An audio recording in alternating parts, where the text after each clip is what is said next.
The Three Sisters and Their Stepmother. Once upon a time there was a peasant who had 3 daughters. This man's wife was dead, so he took to himself another. The stepmother hated the girls like the plague, and every day she bothered her husband, saying, "Take away these daughters of thine and get rid of them." Sometimes she yielded to their father's entreaties, and sometimes she gave way to her dislike. At last she could bear it no longer. She became ill, went to bed, and took with her crisp flat bread, and began to moan. She turned on one side, and made the loaves crack, and cried out, "My sides are breaking, oh turn me upon my other side." But the cause of all this was her stepdaughters, so her husband, seeing that nothing was to be done, finally consented to get rid of them. He went away into the forest. There he saw a large apple tree bearing fruit. Underneath it he dug a deep hole, took an apple for each, and went home. When he came in, he gave each her apple. The girls liked the taste of the apples, and said to the father, "Where didst thou find these? Canst thou not bring some more?" And the father replied, "There are many of these apples upon the forest, but I have time not to bring more. If you like, you can come with me. I will shake them down, and you can gather them up and bring them away." The girls were very delighted, and went with their father. Their father had secretly covered up the hole, and said to the girls, "Here are the apples. I will shake them down, but until I tell you, do not gather them up. Then when I speak, you can all scramble for them. Whoever picks up an apple, it is hers."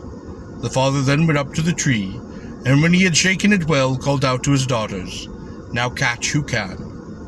The girls rushed onto the covering, which could not bear their weight, and they fell into the hole, taking with it the 3 girls. Their father threw them in a great many apples, and then left them and went away.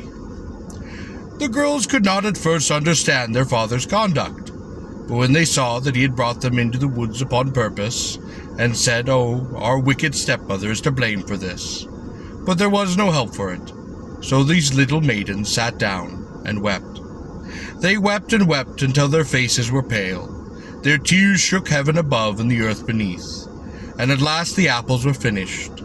They thought, and decided that each should let blood from her little finger, and that they should eat her whose blood tasted the sweetest. They let the blood, and it was all agreed that the younger sister's was sweetest. She cried, "Oh, sisters, do not eat me. I have 3 apples hidden. Eat them. Perhaps God will help us." Then she bent upon her knees and prayed to her God.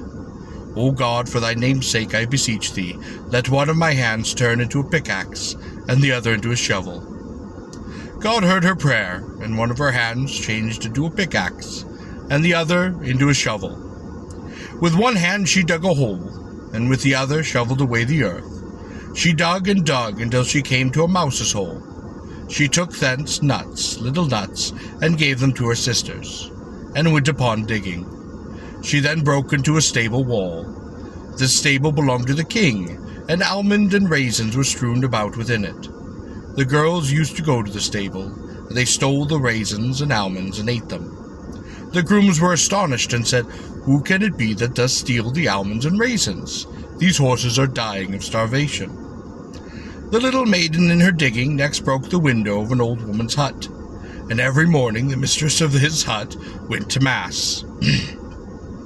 Feeling sorry for the old woman, the girls stole into the hut, and cleaned and tidied everything. They put beans upon the fire to cook, broke off the bread for themselves, and then stole away again. And when the old woman came home, she was filled with surprise, for who could have been there and stolen her bread? Perhaps she could find out. She did not go to mass the next day. She rolled herself in a mat and stuck herself up like a stick next to the door. The girls then came. They thought the old woman had gone to mass, and then stole into the hut one by one. The old woman watched from the mat with both her eyes, and she could scarcely believe what she saw. She saw the 3 maidens enter, each more beautiful than the other, and all fair as if the sun had never frowned upon them. She gazed and gazed until she could bear it no longer, and then threw off the mat and seized one of them in her arms and said, "Who art thou? Who art so angelic? Art thou human, or art thou angel?" The maiden replied, We are 3 sisters. We are human, thus and thus has it befallen us." And she told their tale to the old woman, who was delighted that she had found the 3 sisters. She guarded them as the light of her eyes, and when she went out, turned up baskets over them, that none should see them and take them away. Once the woman went to mass, she left the girls under baskets and shut the doors. Then the idea came to the girls' heads that they would like some raisins. They rose, took off their baskets, and crept into the stable. Just as they began to steal raisins, the groom hastened in, and seized the 3 sisters, and took them before the king. The king asked them who they were, and they told him all of their long history. The king said, "Tell me, what can you do?" The eldest said, "I can weave such a carpet that every man in thy army could sit upon it, and still half of it would not be unrolled." The second sister spoke, "I could cook enough food in an eggshell to feed thine army, and when they have eaten it, half yet shall remain." And the king then spoke to the youngest, "What canst thou do?" And she replied, "I can bear golden-haired boys." The king was pleased with this answer, and wedded her. He tied her sister's skill, but the eldest could not weave a carpet large enough for a single man, while the food cooked by the second sister would not have satisfied a bird. The king waxed wroth and said to his wife, "If thou deceivest me too, none of you shall live." Soon time passed, and the youngest sister was with child. At that time the king's enemy came against him, and he prepared to go forth to battle. And before he set out he left his message, "If my wife bears a son, let a sword be suspended over the door.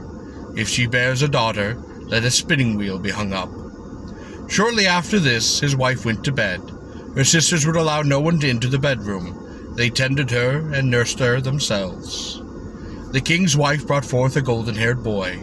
Her 2 sisters were angry that the youngest sister should be proved truthful in the sight of the king, while they were liars. They wished her also to appear untruthful. They arose, and without their mother's knowledge took away the golden-haired boy, and put in the place a puppy dog. They did not dare to kill the child, so they made a box, and laid him in it, and put it upon the river.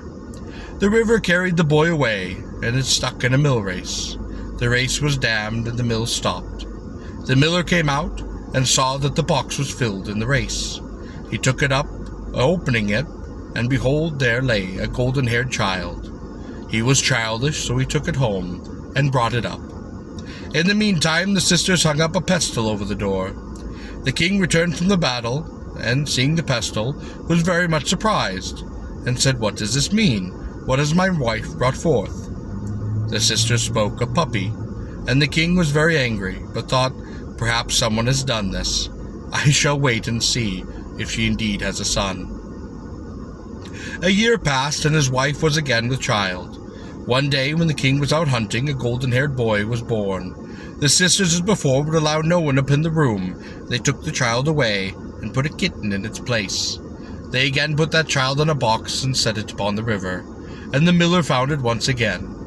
The sisters hung the pestle over the door, and when the king returned from the chase, and saw the pestle, he burned with the fires of rage, and sparks shot from his very eyes. He took his wife out, and caused her to be wrapped in a bullock's skin, and bound to a column in front of the palace, and everyone who passed was ordered to spit upon her and strike her. Thus unjustly did he torture the innocent being. The miller loved his 2 golden-haired children, as if they were the apples of his eye. They came very wise, very brave, and very handsome, and grew as much in a day as the other children would grow in a year. Once, when the king was out hunting, he saw a group of children playing, but among them were 2 who were far exceeded the others. The king was very much taken with these 2, and could not withdraw his eyes from them. He looked, and he would never have been tired of looking, and he wished to gaze upon them forever. He noticed how strongly they resembled himself, and he was astonished, and spoke to himself, "Who can these children be, who are so like me?" But he could not guess the truth. Just then, while playing, the cap fell from the head of one of the brothers, and showed his bright golden hair. The king was struck, and inquired, "Whose children are these?" He was then told that they were the miller's sons. The next day the king gave a banquet, and invited the miller and his golden-haired sons. And when the children came into the king's courtyard, they saw a woman bound to a column. And they looked, and they knew that this woman must be their mother. The cook was roasting a pheasant, And the elder brother went inside, took the spit from the cook, and sat down by the fireside, and turned the peasant round. When it became red and was cooked, he began to tell a tale, and all ears were pricked up, and the people looked upon his face. And the boy began to tell his mother's tale. And after he had told how his mother bore the golden-haired boys, and how the sisters were so treacherous, he concluded by saying, "If this story is true, the bullock's skin will burst, and my mother will be free." The bullock's skin did burst, and his mother walked in. When the story was finished, his younger brother came in, and took the spit in his hand, and said, "If all my brother's tale is true, and this is indeed our mother, this roast pheasant will have feathers, and fly away." Feathers then appeared upon the pheasant, and it flew off, and the people gazed with open mouths. The astonished king commanded the jealous sisters to be brought, and bound them to horses' tails, and he had them then dragged about. The king took his wife and children back into the palace, and rejoiced greatly that he had learned the truth, and he had found his golden-haired sons.